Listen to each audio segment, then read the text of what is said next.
पर हमें कोई विकल्प नहीं पता था। पर अब ये विकल्प आपको पता लग गया, इसका अल्टरनेट मिल गया। और अब भी कोई यहीं इसी गंदे लोक में व्यवस्थित रहना चाहता है तो फिर वो परमात्मा का प्यारा नहीं है, उसको भगवान की चाह नहीं है।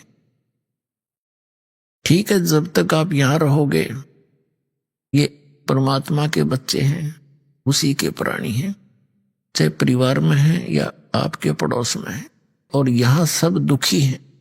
इस दृष्टिकोण से प्रत्येक के साथ हमदर्दी होना रखना हमारा भगत का परम कर्तव्य है। अब क्या बताते हैं कि आवत संग ना जात संगाती, जब हम आए तब हमारे साथ कोई नहीं था, अकेले मां के पेट में 9 महीने दुख पाए, और जाएंगे जब हमारे साथ कोई नहीं जाएगा।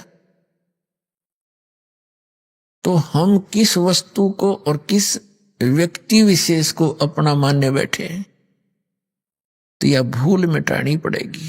फिर करना क्या है, हमने ऐसे समझना जैसे हम एक यात्री हैं और किसी रेल के कंपार्टमेंट में बैठे हैं। उसमें वृद्ध भी होते हैं, बहन बेटियां भी होती हैं,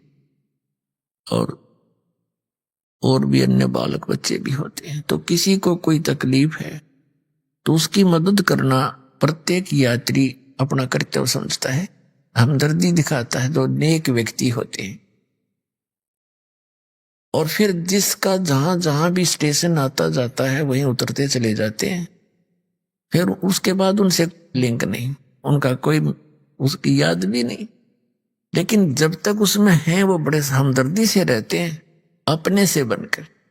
तो हमने ये समझकर इस संसार में रहना, जो भी आपका परिवार है, ये आप एक कंपार्टमेंट में, एक डिब्बे में बैठे हैं, और जिसका जब समय आ जाएगा वहीं उतर जाएगा वो।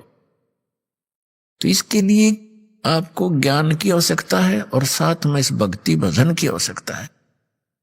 फिर आपके अंदर ये ज्ञान समावेगा जो दास आपको बता रहा है। अन्यथा ये ज्ञान हमने 100 बार सुन लिया, काना पे टाल दे, जाकर फिर वही एज इट इज ही हमारी व्यवस्था बनी रहती है।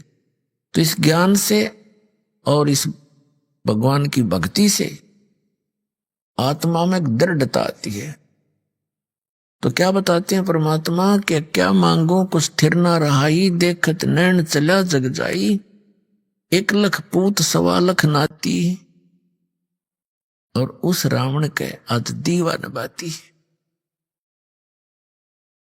फिर क्या बताते हैं, आवत संग ना जात संगाती, क्या भया दरबान दे हाथी, कहे कबीर अंत की बारी, जब तेरा शरीर छूटेगा और जैसे हाथ झाड़ के और चला जुआरी, हारा हुआ जुआरी यानी जुआ खेलने वाला सट्टेबाज, जब हार के चलता है सारा सब कुछ लुटा के रात बैठ के चला कर, कहते हैं यह स्थिति तेरी होगी।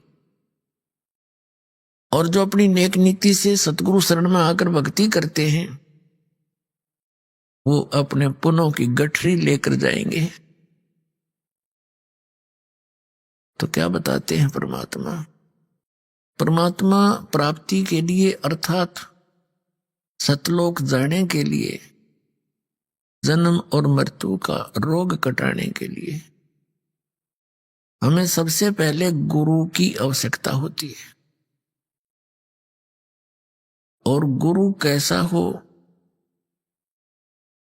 उसके लक्षण क्या हैं, सतगुरु कैसा हो,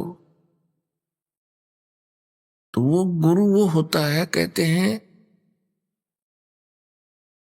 सतगुरु के लक्षण कहूं, मधुरे बैन विनोद, 4 वेद 6 शास्त्र वो कहे 18 बोध। पहली तो ये पहचान बताई है कि वो सतगुरु जो होगा वो ऐसे आनंददायक वचन कहेगा जो आत्मा को सुहावेंगे। क्योंकि मन को तो अच्छी लगती है रागनी गाना, फिल्मी बकवाद्य या इधर उधर के चुटकुले, लेकिन आत्मा को परमात्मा की कथा सुहाया करे वो अच्छी लगती है। सतगुरु जो होते हैं वो आत्मा की खुराक देते हैं, मन की खुराक बंद करते हैं।